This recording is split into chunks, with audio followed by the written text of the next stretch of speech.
1858년 뉴욕의 어느 가정에서 한 아기가 태어났습니다. 하지만 안타깝게도 그 아이는 소아마비로 다리를 절기 시작했어요. 시력도 굉장히 나빴습니다. 천식을 앓았고 호흡곤란 때문에 바로 앞에 있는 촛불을 끌 힘도 없었습니다. 가까스로 생명을 연장해 간 것이죠. 11살이 되던 날 아빠는 아들에게 이런 말을 합니다. 아들아, 네가 가진 장애는 쓸모없는 장애가 아니란다.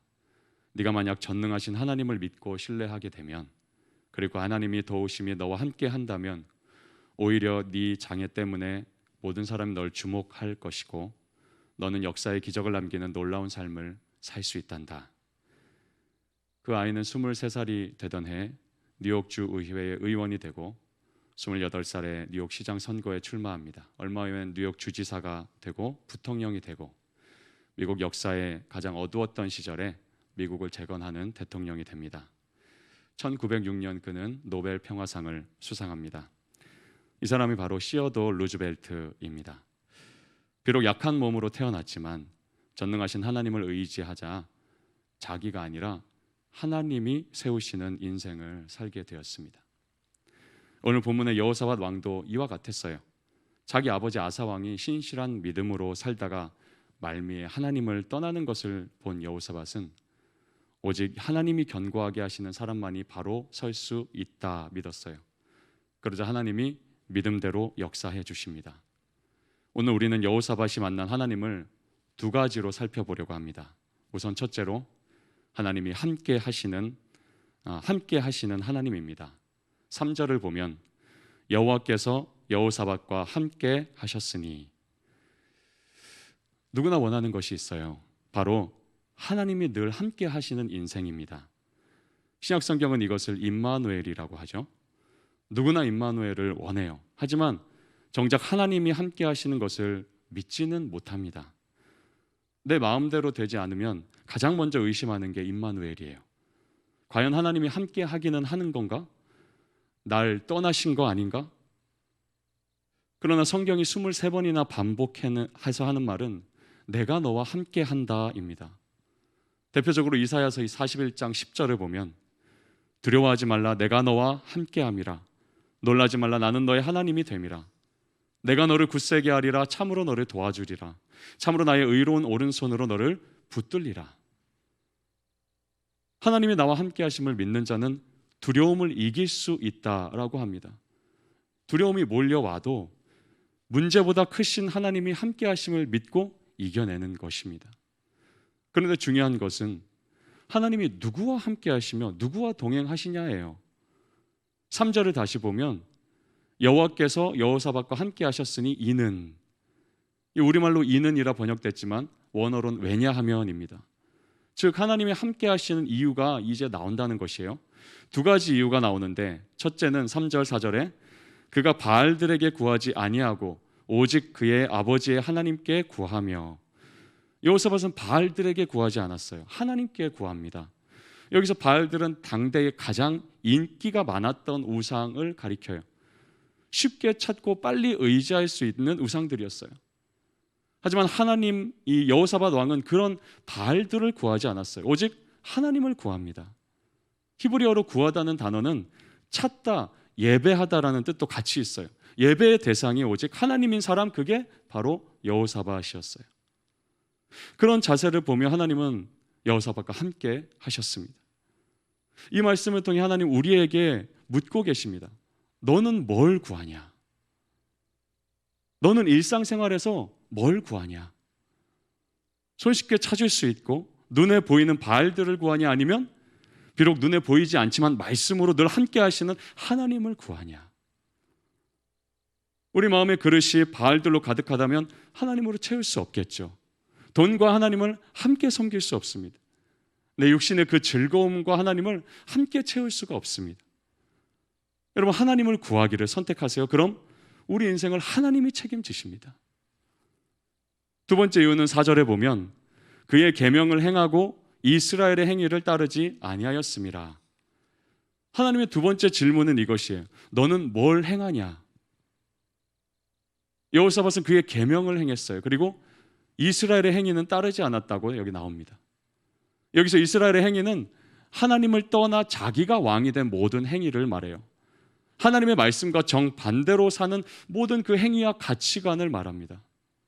여호사밧이 이런 시대의 풍조를 따라 행동하지 않았어요. 오직 하나님의 계명을 행했습니다.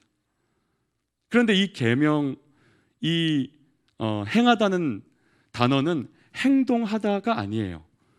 히브리어로 걷다라는 단어가 쓰였습니다.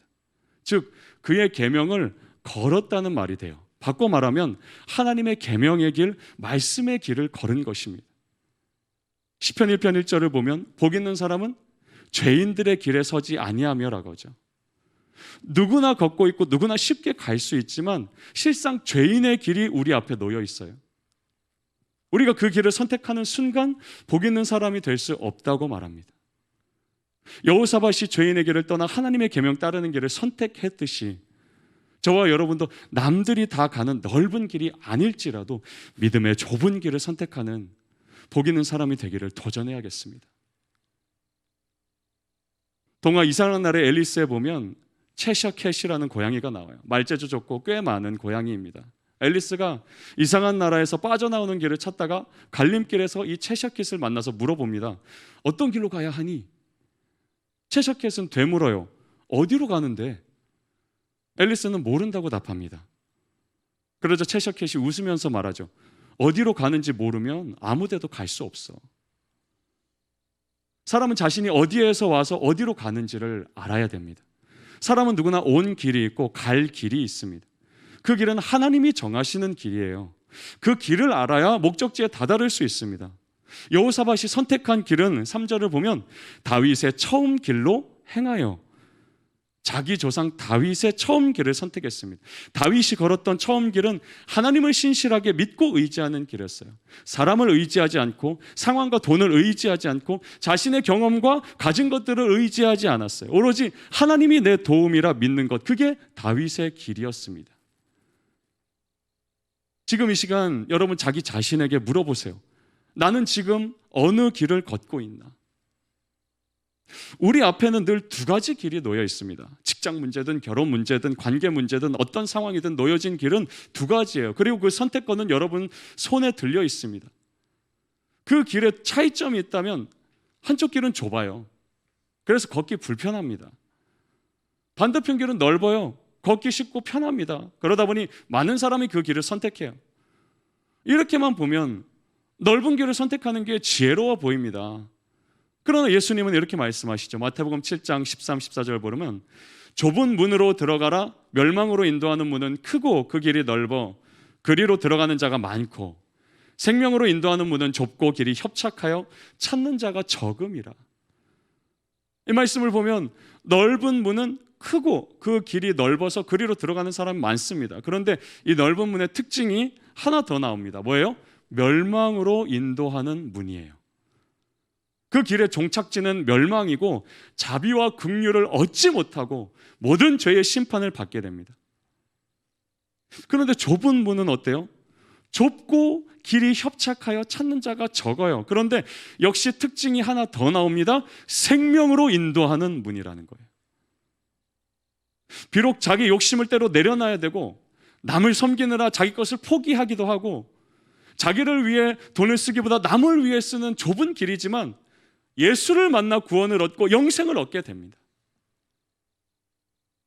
여러분 다시 한번 자기 자신에게 물어보세요. 나는 어느 길을 걷고 있나? 질문이 좀 추상적이라면 우리 6절 말씀 같이 한번 읽어봅시다. 시작. 그가 전심으로 여호와의 길을 걸어 산당들과 아세라 목상들도 유다에서 제거하였더라. 여호사밧이 선택하여 걸은 길은 여호와의 길이었습니다. 그러자 한 가지 액션을 취해요. 우상 숭배 장소였던 이 산당과 아세라 목상들을 제거합니다. 하나님을 믿는데 방해되는 것을 모두 제거한 것이에요. 이 행동이 나는 어느 길을 걷고 있냐는 질문에 답하기 위한 기준이 됩니다. 주님을 신뢰하고 이 따르는 좁은 길을 걷고 있다면 내 마음의 여러 우상들을 제거합니다. 제거하려고 노력해요. 그 반대쪽에 넓은 길을 걷고 있다면 내 마음에 주님을 제거합니다. 주님을 찾지 않는 거예요. 아니, 주님, 저 지금 이거 하느라 바쁜데 잠시만요. 주님, 저 지금 그 사람 생각하느라 여유가 없어요. 좀 이따 찾아올게요. 주님, 저 지금 쇼핑하고 돈 계산하고 이 영상 좀 보고 부를 테니까 좀 가만히 계세요. 로마서 1장에서 바울은 죄인의 특징 중 하나가 그 마음에 하나님 두기를 싫어하는 것이라고 했어요. 우리는 마음에 하나님 두기를 싫어합니다. 그래서 지우개로 하나님을 자꾸 지워요. 잊고 살고 싶어 해요. 그러고는 각기 자기 소견에 옳은 길을 걷습니다. 근데 그런 우리를 하나님은 자꾸 찾아옵니다. 다시 구원의 길로 초대합니다. 우리는 또 떠나요. 주님은 또 찾아오고 손짓합니다. 우리는 계속 끝없이 떠나는데 주님은 끝없이 자꾸 우리를 찾아오세요.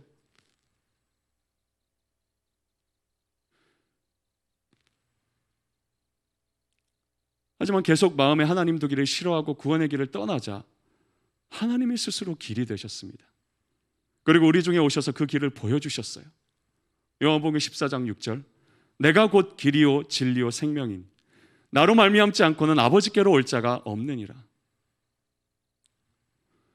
우리는 이제 왜 좁은 길인지 이유를 또 하나 알게 됐어요. 오직 한 분 예수만이 길이기 때문에 좁은 길이라는 거예요. 지금 포스트 모더니즘을 떠나 지나서 포스트 모더니즘 시대라고 하죠. 하지만 이 두 시대가 공통적으로 주장하는 것이 하나 있는데 다원주의입니다. 아니, 너와 나는 틀린 게 아니라 다를 뿐이라는 주장이죠. 흑인, 백인, 황인, 남자, 여자, 귀족, 평민, 부자, 서민 등의 이 차별주의를 타파하고 서로의 다양성을 존중하자는 생각이에요. 문제는 종교다원주의입니다. 한국 교회가 가장 공격받는 근거도 이것이죠. 너는 네 종교 믿어. 난 내 거 믿을게. 다만 서로 터치하지는 말자. 서로의 종교를 인정해야지. 내가 무신론자, 무교인 것도 인정해야지. 구원의 길은 여러 개라는 주장입니다. 꼭 예수만이 길은 아니야. 그건 다원주의 시대에 맞지 않는 생각이야. 그러나 하나님은 구원의 길이 오직 하나라고 하십니다. 그 길은 이 땅에 오신 예수 그리스도입니다. 예수를 믿는 길만이 우리가 구원받는 유일하고도 완전한 길이 된다고 요한복음 14장 6절은 말하는 것이에요. 이걸 여러분이 믿는다면 그 증거는 이렇게 나타납니다. 예수를 믿고 따르는데 방해가 되는 것들을 제거하고 있는가? 마라톤 사진 보여주세요. 마라토너들이 경기에 나가기 전에 복장을 어떻게 준비하냐면 불필요한 건 모두 제거합니다. 그리고 무거운 건 최대한 가볍게 합니다. 심지어 신발도 최대한 가볍게 신죠. 이봉주 선수가 애틀랜타 올림픽 은메달을 딸 때 신은 신발이 130g밖에 안 돼요. 수건 한 장보다 가볍습니다. 이 옷과 신발이 무겁다면 42.195kg를 완주하기 어렵죠. 우리 믿음의 경주도 마찬가지예요. 불필요한 것들을 제거하지 않으면 완주하지 못합니다. 여호사밧 왕이 개혁을 성공할 수 있던 것은 이 하나님을 믿는데 방해되는 것들을 모두 제거했기 때문이에요. 창세기 45장을 보면 야곱도 그랬어요. 하나님이 원치 않는 곳에 텐트 치고 살면서 하나님을 찾지 않고 있었어요. 그러다가 야곱의 딸 디나가 그곳 추장 아들에게 몹쓸 짓을 당합니다. 그러자 두 오빠 시므온과 레위가 피해 복수를 합니다. 그 부족 남자들을 다 죽인 것이에요. 복수는 또 복수를 낳죠. 야곱은 언제 보복당할지 몰라 두려워 떨고 있었어요. 그때 하나님이 찾아오십니다. 내가 너와 처음 만난 베델로 가라고 말씀하세요. 그러자 창세기 35장 4절, 그들이 자기 손에 있는 모든 이방 신상들과 자기 귀에 있는 귀고리들을 야곱에게 주는지라 야곱이 그것들을 세겜 근처 상수리 나무 아래에 묻고, 하나님을 만나는데 방해되는 모든 우상들을 그 땅에 묻고 떠납니다. 금으로 만든 우상이든 뭐든 아까워하지 않고 제거해버린 것이에요. 지금 여러분 인생이 뭔가 복잡하게 꼬여 있다면 주님과 어울리지 않는 것들을 제거하라는 신호예요. 혼자 있을 때 뭘 하며 보내는지, 누구를 자주 만나고 어디에 돈과 시간을 많이 쓰고 있는지, 어떤 영상을 자주 보는지 되돌아보세요. 그리고 제거할 것들은 아까워하지 말고 제거하십시오. 그때 우리 마음은 다시 하나님으로 차오르기 시작하고 일상이 정리가 될 것입니다. 여호사밧이 만난 하나님, 즉 나와 함께 하시는 하나님은 여러분이 그때 만나 주실 것입니다. 여호사밧이 만난 두 번째 하나님은 견고하게 하시는 하나님이었어요. 5절 말씀을 보면 그러므로 여호와께서 나라를 그의 손에서 견고하게 하시매. 여호사밧의 탁월한 리더십과 행정력으로 나라가 견고해진 게 아닙니다. 여호와 하나님이 견고하게 하셨어요. 이 견고하다는 단어는 어떤 건물을 굳건하게 세우다는 뜻입니다. 여호수아 3장 17절을 보면 여호와의 언약궤를 맨 제사장들은 요단 가운데 마른 땅에 굳게 섰고, 여기서 굳게 서더가 같은 단어예요. 여호사밧은 자기 나라를 굳게 세울 사람이 자기가 아니라고 깨달았어요. 오직 하나님이 세우실 때 그 나라가 흔들리지 않는 견고한 나라가 되리라 믿었습니다. 우리 인생도 그래요. 쉽게 요동치고 쉽게 흔들리는 인생 누구나 싫어합니다. 그죠? 견고하고 굳게 선 인생 우리 살고 싶어요. 그런데 인생 빌딩의 건물주 자리는 내가 차지하려고 해요. 하나님께 내주지 않고 싶어 합니다. 이 빌딩 내 거니까 건들지 말라고 해요. 건물주가 자기 마음대로 행패 부리듯이 자기 인생 자기 마음대로 하며 삽니다. 그럼 하나님이 한동안은 내버려 두세요. 그러다가 자칭 건물주의 마음이 공허해질 때 비로소 찾아오십니다. 만인의 연인이었던 마릴린 먼로가 있죠. 그녀가 이런 얘기를 했어요. 나는 한 여성이 가질 수 있는 모든 것을 가졌습니다. 나는 젊고 아름답습니다. 난 돈이 많고 사랑에 굶주리지도 않습니다. 수백 통의 팬레터를 매일 받습니다. 건강하고 부족한 것이 없습니다. 미래에도 그렇게 살 수 있을 거라고 확신하고 있습니다. 그런데 웬일일까요? 나는 너무나도 공허하고 불행합니다. 뚜렷이 이유를 찾을 수 없지만 나는 불행하다고 느끼고 있습니다. 결국 마릴린 먼로는 1962년 어느 날 밤 나의 인생은 파장하여 문 닫은 해수욕장과 같습니다 라는 글을 남기고 자살하고 맙니다. 스스로 인생을 견고하게 세울 수 있다는 사람에게는 반드시 찾아오는 마음이 있는데 바로 공허함입니다.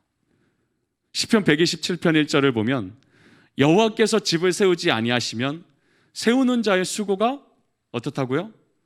헛되며. 내 인생을 세우는 건물주가 하나님이 아닐 때는 세우는 자의 수고가 헛될 뿐입니다. 등골 휘게 돈 벌어도 일해도 친구 만나고 먹고 자는 모든 게 헛될 뿐입니다. 하지만 반대로 하나님이 세우시는 인생, 하나님이 견고하게 하시는 인생은 헛되지 않습니다. 여호사밧은 이 하나님을 믿었어요. 그러자 하나님이 나라를 세워가시는 은혜를 얻게 됩니다. 사방 모든 나라들이 이 여호사밧을 보면서 두려워할 정도였어요.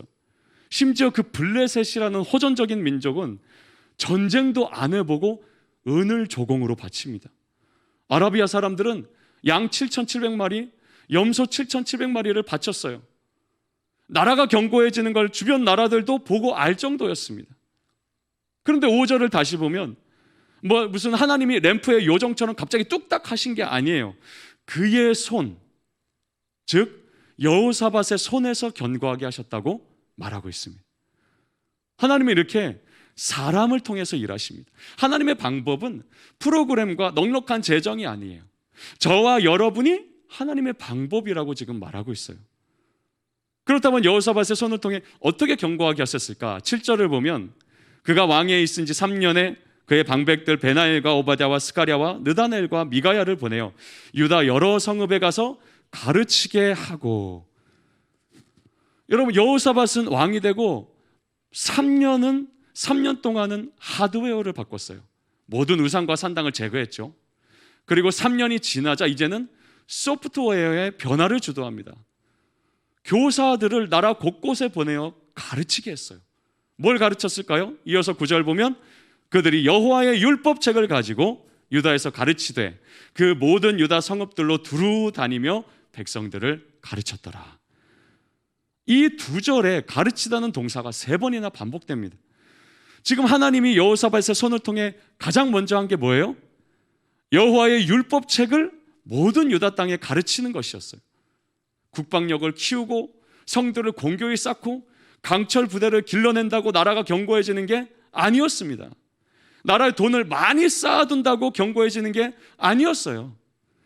성경에 무지하던 백성들을 가르쳐서 일깨우고 말씀을 들을 때 가슴이 뜨거워지며 회개하고 하나님께 돌아올 때 그 나라가 견고해진 것입니다. 여호사밧 시대에 유다 나라는 아주 견고한 나라가 됐어요. 흔들리지 않는 나라가 됐어요. 주변에서 조공을 바치며 도움을 구했어요. 그런데 그 밑바탕 안에는 이게 있었습니다. 두루 다니며 성경을 백성들에게 가르쳤더라. 마태복음 9장 35절을 보면 예수님도 어떻게 하십니까? 예수께서 모든 도시와 마을에 두루 다니사 그들의 회당에서 가르치시며. 예수님이 무슨 성공하는 인생 스피치 기술, 바리스타, 제빵 기술 가르치셨겠어요? 하나님의 말씀을 가르치셨습니다. 가난한 자에게 아름다운 소식을 가르치셨고, 마음이 상한 자를 고치시는 말씀을 가르치셨고, 포로된 자에게 자유를, 갇힌 자에게 노임의 말씀을 가르치셨어요. 예수만이 우리를 구원하실 구세주요 길이 되심을 가르치셨습니다. 여러분, 우리가 아무리 노력한다고 우리 인생이 견고해지는 게 아닙니다. 말씀을 가르치고 성경을 배우는 곳에 견고한 인생이 세워집니다. 여러분, 아기 돼지 삼형제 얘기 아시죠?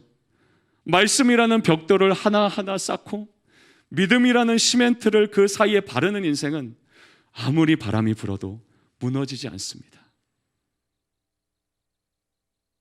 큐티 사진 보여주세요. 여러분, 저 사진은 무슨 사진 같아요? 뭐가 굉장히 막 깨알같이 써있죠? 한 번 더 엔터 눌러주시죠. 고3 수험생의 큐티 책입니다. 언제 썼냐면 수능 바로 전날 했던 큐티 책입니다. 저 자매가 지금 이제 24살이 됐을 거예요. 저게 2017년 사진입니다. 공부하지 않고 저렇게 큐티하라는 말이 아닙니다. 수능 바로 전날, 저도 부끄럽지만 바로 전날 놀았어요. 수능 전날. 근데 저 자매는 말씀을 사모해서 이 말씀이 나를 견고하게 함을 믿고 저렇게 주님의 말씀을 사모하여 큐티를 했습니다. 이 자매 마음에 부어진 그 말씀을 사모하는 열정이 우리 마음에도 부어져서 우리 인생 건물의 뼈대는 바로 말씀이라 믿고 살기를 꿈꿉니다. 수박 겉 핥는 정도로 말씀을 읽는 게 아니라 말씀을 들을 때 가슴 깊은 샘이 터져 기쁨이 흘러나오고, 말씀을 들을 때 어쩜 지금 내 상황에 딱 맞는 말씀을 주시는지 감격하게 되고, 비록 현실은 여전히 답답해 보이지만 말씀의 은혜를 받아서 다시 살아갈 힘을 얻는 그 기쁨,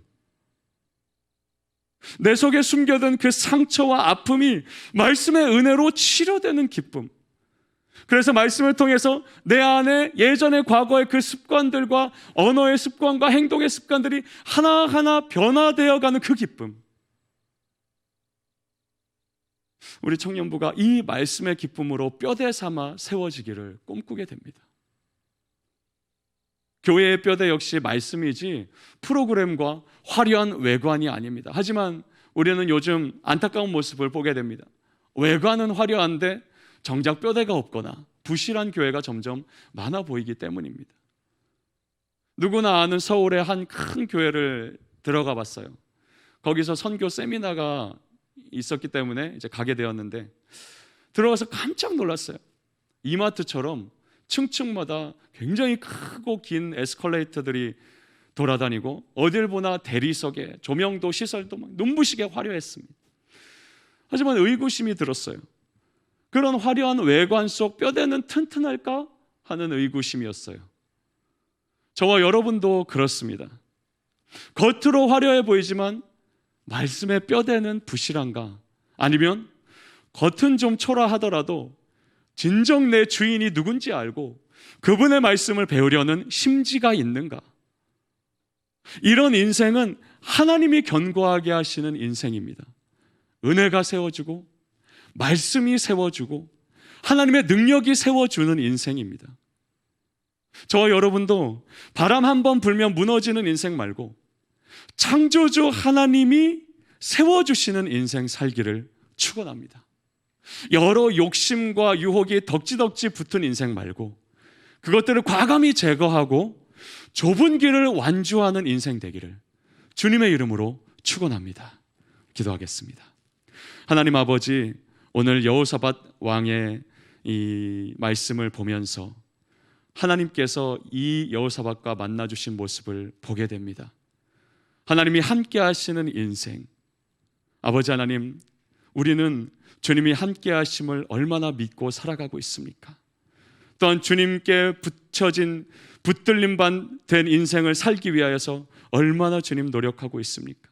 그러나 주여, 우리의 노력과 수고는 한계가 있습니다. 우리의 힘으로는 불가능합니다. 이 땅에 직접 오셔서 길이 되시고 우리의 생명이 되신 예수 그리스도를 믿고 의지할 때에 그분이 임마누엘, 우리와 함께 하시는 하나님이 되심을 믿습니다. 또한 하나님, 여호사밧이 받은 은혜는 하나님께서 붙잡아 주시고 세워주시고 견고케 하시는 인생이었습니다. 주님, 그것을 위해 여호사밧이 교사들을 나라 곳곳에 보내어 백성들에게 말씀을 가르쳐 깨우치게 한 것처럼, 하나님, 우리도 하나님의 말씀 앞에 우리를 세울 때에 그 말씀을 배우고 그 말씀을 가르칠 때에 바로 그곳에서 하나님이 견고하게 세워주시는 인생이 일어남을 믿고 아버지의 말씀을 뼈대 삼아 살아가는 우리 모든 청년들 되도록 은혜 내려 주시옵소서. 예수님의 이름으로 기도합니다. 아멘.